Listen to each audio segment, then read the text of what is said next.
So right now I'm about to teach first grade, and the teacher who I normally always co-teach with, she's not here today, so today's my first day teaching alone and I'm super nervous.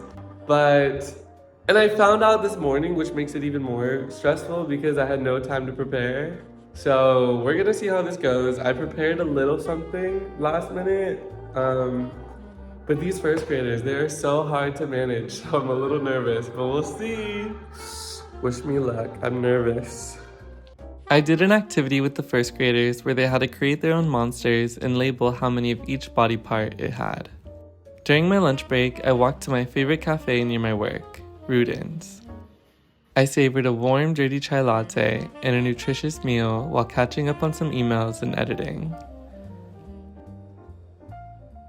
Hello. So I just finished at the coffee shop slash place restaurant I went to. It's very American there, and I think that's why I like it. I hate to say, but it's so nice to just like have food that just feels so familiar. So I love to go there. But right now, I finished editing there and I finished eating. So I'm going to this garden I discovered recently by my work, and it's so beautiful. And it feels like a little oasis among all the concrete here in Spain. So I'm gonna go there right now. I brought a book with me, so I'm just super excited to read a book. Teaching the younger grades, like first grade through third grade, are just a lot of work sometimes because their attention spans are so short. So it really drains me, I'm not gonna lie. So I'm so excited to just sit, read a book, and be with myself for a little bit. I have like about an hour before I have to go back, so I'm excited.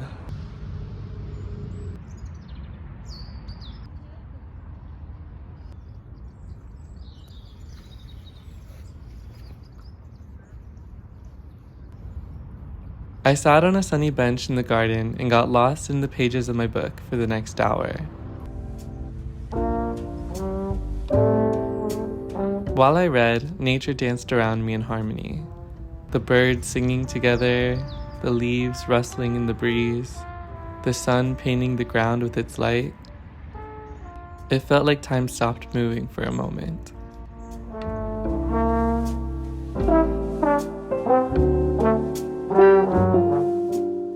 Later that night, I decided to focus my energy on movement. I went to my local gym and engaged with my body, allowing myself to get lost in the repetitive motions. For dinner, I heated up some tortillas and prepared simple tacos to enjoy.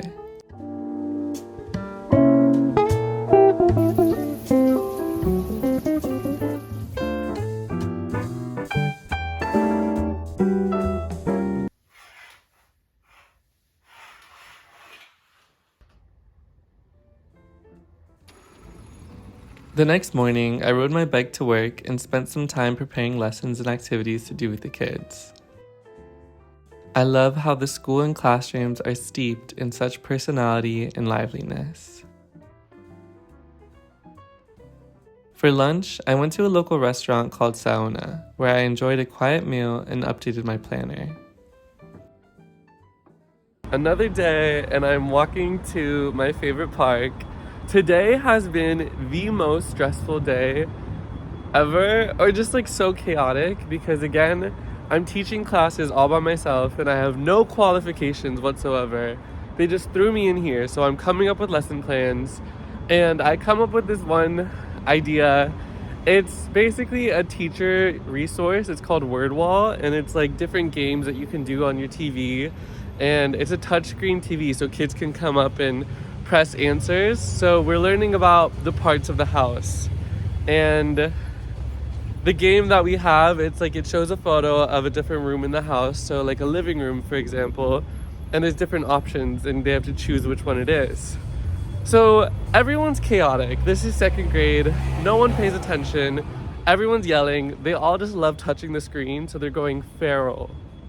And I tell them, I'm like, I'm not gonna choose you if you are loud. I choose people who are quiet and listening and seated. And there's this one girl who is actually so loud. She won't sit in her seat. She always is screaming, me, me, me. She wants to be chosen so badly. And I keep repeating, I'm like, I only choose people who are being well behaved. So I don't choose her. Because if I chose her, that wouldn't make sense because she's being so misbehaved.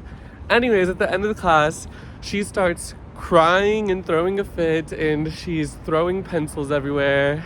And she eventually is on the floor, and then the other teacher had to like drag her by her feet out. It was wild, and I'm feeling exhausted. I don't know if the teacher life is for me. I really don't. So right now I had myself a really good lunch. I'm going to sit and bask in some peaceful quiet in the garden and read a book and get lost in fiction and not think about kids or work or teaching or anything like that. So I'm super excited, and yeah.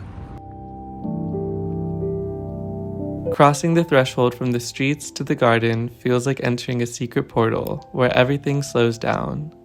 The trees, the birds, and the sun all invite me to relax and focus on nothing else other than the present moment. I read my book in the park for the next hour, making friends with the bench and the nature around me.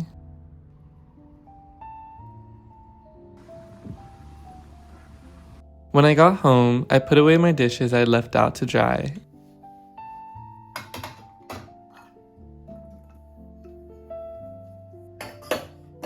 and got started on making a hearty meal for dinner.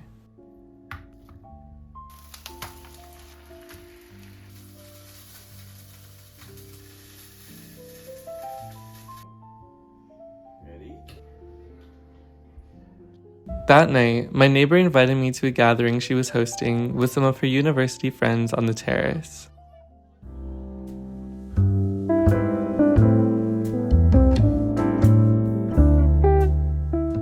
The next day, I attended work and taught classes as normal. At night, I went to a karaoke bar with my new friends. We sang and we danced and we got lost in a crowd of Mariah Carey lyrics. It was the first night I truly started to feel connected to the city and the people in it.